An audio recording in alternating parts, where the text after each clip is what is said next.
একটি সভ্য রাষ্ট্র কখনো শিশু হত্যাকারীর প্রতি করুণা দেখায় না।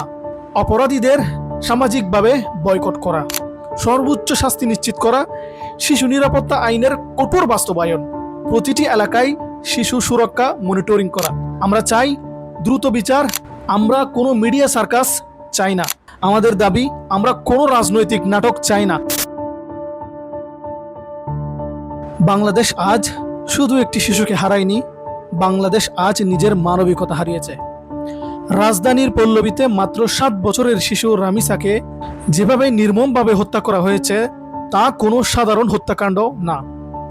এটা সভ্যতার মুখে থুতু, এটা মানবতার বিরুদ্ধে যুদ্ধ, এবং এটা এমন এক বর্বরতা যেখানে একটি নিষ্পাপ শিশুর শরীরও রেহাই পায়নি।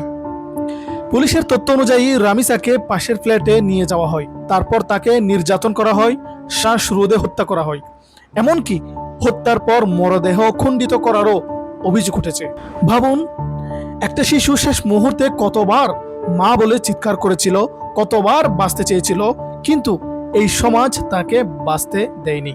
আজ যারা এই ঘটনার খবর পড়ছে তারা হয়তো আতঙ্কিত, কিন্তু আমি আতঙ্কিত না, আমি ক্ষুব্ধ।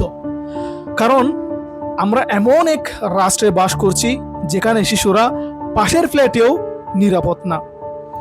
পুলিশ বলছে অভিযুক্ত সোহেল রানা পালানোর চেষ্টা করেছিল, তার স্ত্রীকেও জিজ্ঞাসাবাদ করা হচ্ছে, কিন্তু প্রশ্ন হচ্ছে এই দানবদের জন্ম হয় কিভাবে? কারণ তারা জানে এই দেশে বিচার দীর্ঘ হয়, মামলা বছরের পর বছর চলে, আর একসময় মানুষ ভুলে যায়। হ্যাঁ, এই ভুলে যাওয়া সংস্কৃতি আজ রামিসার কবর করেছে। আমি আজ রাষ্ট্রকে প্রশ্ন করতে চাই, এই শিশুর জীবন কি এত সস্তা? কেন প্রতিটি নৃশংস হত্যার পর আমরা শুধু মোমবাতি জ্বালাই, ফেসবুকে স্ট্যাটাস দিই, আর তারপর নতুন ট্রেন্ডে চলে যাই? কিন্তু এবার বিচার হতেই হবে, দ্রুত বিচার, দৃষ্টান্তমূলক বিচার, এবং প্রকাশ্যে আইনি দৃষ্টান্ত তৈরি করতে হবে। কারণ শিশু ধর্ষণ ও হত্যার মতো অপরাধের ক্ষেত্রে দুর্বলতা মানেই ভবিষ্যতের অপরাধীদের উৎসাহ দেওয়া। পুলিশের প্রাথমিক তদন্তে উঠে এসেছে অপরাধের আলামত গোপনের চেষ্টাও করা হয়েছিল। মানে কি জানেন? মানে এরা শুধু খুনি না, এরা পরিকল্পিত নরপিশাচ। এই বিচার শুধু রামিচার না। আজ যদি এই হত্যার বিচার বিলম্বিত হয় তাহলে আগামীকাল আরেকটি শিশু মরবে, আর তখন দায় শুধু খুনির না, দায় হবে রাষ্ট্রের, দায় হবে সমাজের, দায় হবে আমাদের নীরবতার। আমরা এমন এক সময় পার করছি যেখানে শিশুরা খেলতে গিয়ে আর ঘরে ফিরে না। কেউ ধর্ষণের শিকার হয়, কেউ গুম হয়, কেউ খুন হয়, আর আমরা কেবল অভ্যস্ত হয়ে যাচ্ছি। এই অভ্যস্ততাই সবচেয়ে ভয়ঙ্কর।